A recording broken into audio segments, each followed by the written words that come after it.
स्वागत है दोस्तों आपके अपने चैप्टर टाइम में। तो हम क्या कर रहे थे, छठी क्लास का मैथ कर रहे थे और हम चौथा चैप्टर कर रहे थे जिसका क्या नाम है, आधारभूत ज्यामितीय अवधारणा है। और हमने पिछले वीडियो में क्या किया था, वृत्त के बारे में जितने भी थ्योरी थी तो वो सब हमने पढ़ लिया है। उसकी जो भी प्रॉपर्टी बनती है, जो भी उसके गुण बनते हैं, हमने सारा चीज उसको पढ़ लिया था।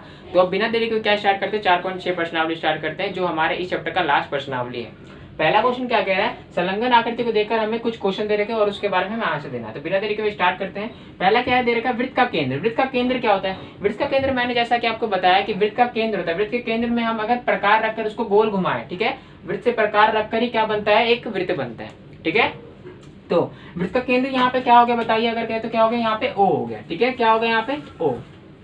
ठीक है, यहाँ पे प्रकार रखेगा और बनाएगा तो क्या बन जाएगा, ये वृत्त बन जाएगा। ठीक है, ये सेंटर में होता है और इस वृत्त के केंद्र से कहीं पे भी ना दूरी क्या होता है, एक समान होती है। ठीक है, अब अगला कह रहे हैं 3 त्रिज्या दे रखे और त्रिज्या क्या होती है, त्रिज्या क्या होती है और इससे त्रिज्या के जाने से पहले क्या परिधि क्या होती है, परिधि क्या होती है, जो इसकी सभी जो बाउंड्री होती है ना इसको क्या कहते हैं, परिधि कहते हैं।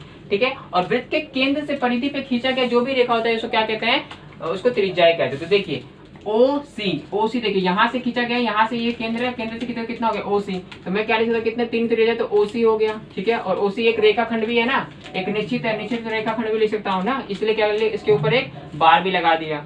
ठीक है, रेखाखंड क्या होता है, दो निश्चित बिंदुओं के बीच में जो रेखा होती है इसको क्या कहते हैं, रेखाखंड कहते हैं।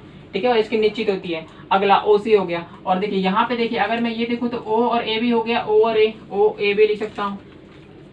ठीक है, अगला देखिए इसको छोड़ दीजिए तो ये भी देखिए यहाँ से यहाँ देखिए ये भी त्रिज्या बनेगी। ठीक है, तो क्या मैं ओ भी लिख सकता हूँ, ओ भी लिख सकता हूँ।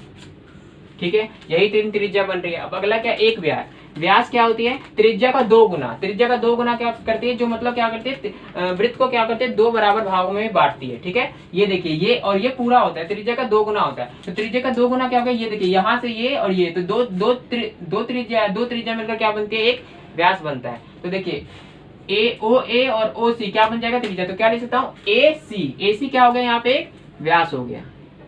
ठीक है, ये भी क्या निश्चित रेखाखंड भी में भी है, इसलिए मैंने वो लगा दिया। जीवा क्या होता है, एक त्रिभुज पर एक वृत्त पर एक वृत्त पे क्या होते हैं, दो बिंदुएं दे रहती है। ठीक है, और उस बिंदुओं को मिलाते हैं ना जब, और उस 2 बिंदु रहती है और क्या होती है, उस रेखा को जब हम मिलाते हैं तो जो वृत्त का भाग घेरती है ना उसी को क्या कहते हैं, जीवा कहते हैं। ठीक है, जैसे देखिए ई और डी, तो देखिए ई और डी है ना, तो इसको क्या कर रखिए, वो घेर रखे, तो इसको क्या कहेंगे, ईडी क्या हो गया, यहाँ पे इसका क्या हो गया, जीवा हो गया। ठीक है, तो क्या लिख सकता हूँ, ईडी इसका जीवा हो गया। अब अगला क्या है, अभ्यंतर में 2 बिंदु। अभ्यंतर में कौन कौन से बिंदु हो गए, अभ्यंतर क्या होता है, एक कोई सी भी आकृति है उसके अंदर जितने भी हो ना बिंदु उसी को क्या कहते हैं, अभ्यंतर कहेंगे। अंदर वाले चीज को क्या कहते हैं, अभ्यंतर कहते हैं। तो क्या है, ओ पी है और ओ है, तो क्या लिख सकता हूँ इसमें, पी और ओ लिख सकता हूँ। अगला बड़ी भाग में स्थित, बड़ी भाग मतलब बाहर में जो भी है, तो देखिए ये सब बाहर अंदर में ही है ना, ये ई इस पे ही है, इस पे ही है, क्यों क्या है बाहर में, तो क्यों लिख सकता हूँ इसका आंसर।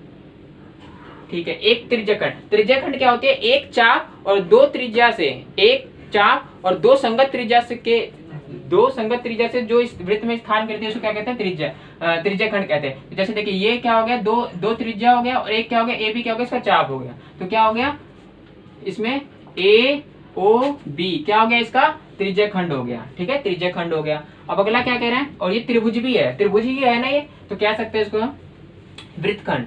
वृत्तखंड क्या होता है, वृत्तखंड क्या होता है,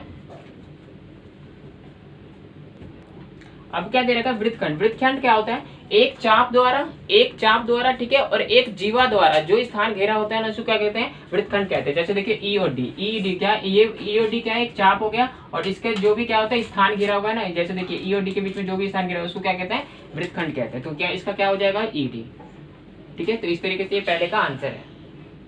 दूसरा क्वेश्चन क्या कह रहा है, देखिए क्या वृत्त का प्रत्येक व्यास उसकी एक जीवा भी होती है। देखिए मैं आपको बार बार बता चुका हूँ क्या होती है, वृत्त में जो सबसे बड़ी जीवा कौन सी होती है, व्यास ही होती है। ठीक है, तो हम कह सकते हैं अगर हल में ए लिखूं, देखिए अगर क्या हो गया, देखिए क्या हो गया, एक वृत्त हो गया, जैसे देखिए वृत्त हो गया, वृत्त। ठीक है, वृत्त का क्या हो गया, ये समझ लीजिए व्यास हो गया। ठीक है, ये केंद्र हो गया ओ और ये ए बी क्या हो गया, व्यास हो गया। ठीक है, ए बी व्यास हो गया।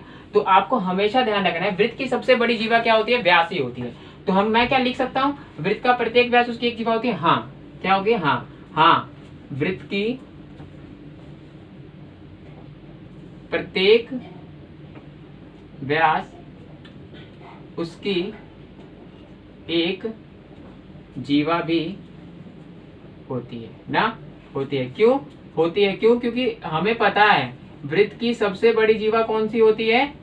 व्यास ही होती है। ठीक है, अब अगला क्या कह रहे हैं? बी में क्या कह रहे हैं? क्या वृत्त की प्रत्येक जीवा उसका व्यास होता है? नहीं, ऐसा बिल्कुल नहीं है। व्यास क्या होता है कि नीचे से कोई भी त्रिभुज मतलब वृत्त पे कोई भी बिंदु हो उसको मिला दीजिए। देखिए यहाँ ये वाला मिला दीजिए, ये वाला ये मिला दीजिए, ये वाला ये मिला दीजिए, ये वाला ये मिला दीजिए, ये वाला ये मिला दीजिए, ये वाला ये मिला दीजिए, ये वाला ये। लेकिन क्या होता है, देखिए क्या ये वो है? नहीं।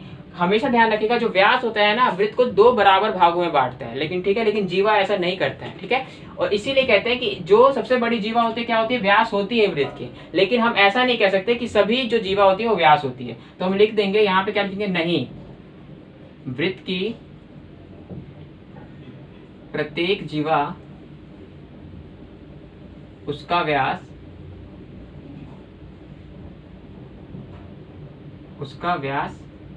नहीं, वृत्त की प्रत्येक जीवा उसका व्यास नहीं होता है। ठीक है, और यही इस क्वेश्चन का आंसर भी है। उधर देखना। अब तीसरा क्वेश्चन क्या दे रखा है? कोई वृत्त खींचिए और निम्न को अंकित कीजिए। भाई हंसी आ रही है मुझे, पता नहीं क्यों। अब तीसरा क्वेश्चन क्या है? देखिए, कोई वृत्त खींचिए और उसके निम्न को अंकित कीजिए। ठीक है, हमें एक वृत्त खींचना और उसके नाम भी अंकित करना है। तो चलिए स्टार्ट करते हैं। पहले क्या है? उसका केंद्र आपको पता ही है क्या होता है। केंद्र से क्या होता है? उसका क्या करते हैं? उसका एक हम वृत्त खींच सकते हैं। तो केंद्र कोई से भी ले लेते हैं उसके बीच में। ठीक है, तो केंद्र क्या ले लेते हैं? ओ ले लेते हैं। ठीक है, ओ ले लिया हमने केंद्र। तो केंद्र क्या ले लिया? उसका केंद्र हमने ओ ले लिया है। ठीक है, इसका आंसर हम क्या करते हैं? ब्लैक से लिख देते हैं जिसको आपको स्पष्ट हो। ठीक है, तो क्या लिख देते हैं? इसका ओ लिख लेते हैं। ठीक है, उसकी एक त्रिज्या, केवल एक ही त्रिज्या। तो एक त्रिज्या क्या होगी? इसकी वृत्त के केंद्र से परिधि पर खींचा गया जो रेखा होती है उसको त्रिज्या कहते हैं। जैसे ये देख लीजिए, ये ले लीजिए, ये ए ले लेते हैं।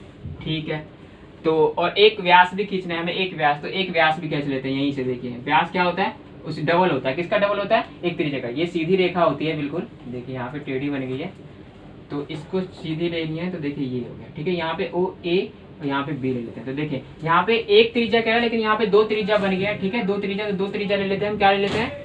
ओ ए ले लेते हैं। ठीक है, और क्या ले लेते हैं? ओ बी ले लेते हैं। ठीक है, एक त्रिज्या आप लिख सकते हैं, और एक व्यास लेना है तो क्या ले लेंगे? ए बी ले लेंगे। ठीक है, क्योंकि क्या होता है? त्रिज्या का डबल होता है। तो एक त्रिज्या और एक त्रिज्या, दो त्रिज्या क्या होता है? दो त्रिज्या बराबर किसके होता है? एक व्यास के बराबर होता है। एक त्रिज्या खंड लेना है हमें। त्रिज्या खंड क्या होता है? एक चाप और दो संगत क्या? एक चाप और दो संगत त्रिज्या से मिलकर बनती है क्या? त्रिज्या खंड। तो देखिए ओ है यहाँ पे, तो मैं यहाँ पे कर देता हूँ ओ, और फिर क्या कर लेता हूँ यहाँ पे। देखिए अगर मैं ओ ए बी है, यहाँ पे सी ले लेता हूँ, तो ए सी क्या हो गया? एक चाप हो गया। और यहाँ पे ये क्या हो गया? ये तो स्थान घेर रही है ना। तो मतलब क्या कह रहा है?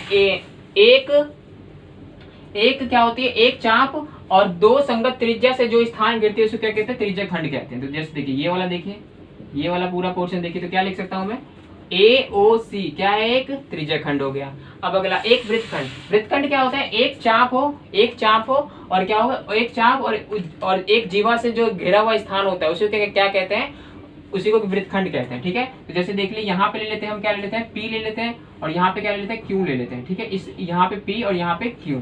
ठीक है, तो अब ये वाला रेखा को मिला दीजिए। ठीक है, तो ये क्या हो गया? वृत्तखंड हो गया। और इसके स्थान ये क्या हो गया? पी और क्यू क्या होगा? चाप हो गया। और पी क्या हो गई? एक ये जो स्थान घेरा हुआ जीवा है, तो इसको क्या, इस वाले रेखा ये जो घेर रहा है ना, इसको क्या कहते हैं? इसको क्या कह देंगे? वृत्तखंड। तो लिख सकता हूं मैं क्या? P Q. ठीक है, उसके अभ्यंतर एक बिंदु क्या? ओ तो ऑल्सो अवेलेबल ही है, ओ तो है ही, और यहाँ पे हम अपनी मर्जी से डाल देते हैं क्या? क्यू डाल देते हैं। तो क्या क्या आ गया? अभ्यंतर बिंदु एक ओ और क्यू आ गया। एक बहिर्भाग बिंदु, बहिर्भाग कहीं से भी डाल दीजिए। तो यहाँ पे क्या लिख देते हैं? आर लिख देते हैं। ठीक है, आर। तो यहाँ पे क्या लिख देंगे हम? आर लिख देंगे। एक चाप तो इसमें कितने हैं? ए सी हो गया, पी क्यू, हम तो कोई सा भी लिख देंगे। चाप लिख देते तो क्या लिख सकते हैं? पी क्यू लिख देते हैं, पी क्यू। और चाप को दर्शाने के लिए हम यू करते हैं, कर्व बना देते हैं इसके ऊपर, और क्या? ए सी भी लिख सकते हैं। ठीक है, और यही इस क्वेश्चन का आंसर भी है।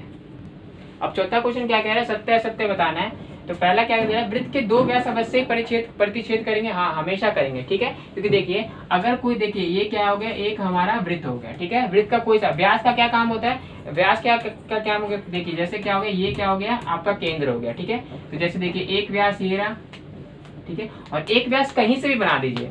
व्यास क्या होता है? एक जो वृत्त होता है उसको दो बराबर भागों में बांटता है। तो देखिए ये तो ऊपर से नीचे तक है ही ना, कहीं से भी ले लीजिए। तो चाहे मैं इसको यूं लूं, इधर से ले लूं, या इधर से ले लूं, या इधर से ले लूं, हमेशा क्या करते हैं, हमेशा जो दो व्यास होंगे हमेशा क्या करेंगे, आपस में प्रतिच्छेद करेंगे। प्रतिच्छेद मतलब आपस में जरूर काटेंगे, तो इसका क्या होगा, सत्य होगा।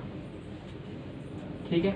अब दूसरा कह रहा है वृत्त का केंद्र सदैव उसके अभ्यंतर में स्थित होता है। हाँ, हमेशा होता है, या बाहर तो कभी हो ही नहीं सकता है, वो तो बड़ी भागी हो जाएगा, क्योंकि वृत्त कहाँ से बनेगा, वृत्त के केंद्र से तो बनेगा, इसी तभी तो ये अंदर में जाएगा, तो ये भी क्या है, सत्य है। ठीक है, तो समझ गया ना, क्योंकि ये देखिए इसका जो भी केंद्र होगा, यहाँ पे देखिए एक सर्कल ले लेते हैं यहाँ पे, तो क्या होगा, केंद्र यही होगा। अगर मैं केंद्र यहाँ दूंगा तो ये क्या हो जाएगा, बहिर्भाग भाग हो जाएगा ना। इसलिए क्या होगा, हमेशा क्या होता है, जो वृत्त का केंद्र होता है क्या होता है, हमेशा अभ्यंतर में होता है। तो इस तरीके से चैप्टर ये खत्म हो चुका है। तो मिलते हैं नेक्स्ट वीडियो में नए चैप्टर के साथ, तब तक के लिए नमस्कार।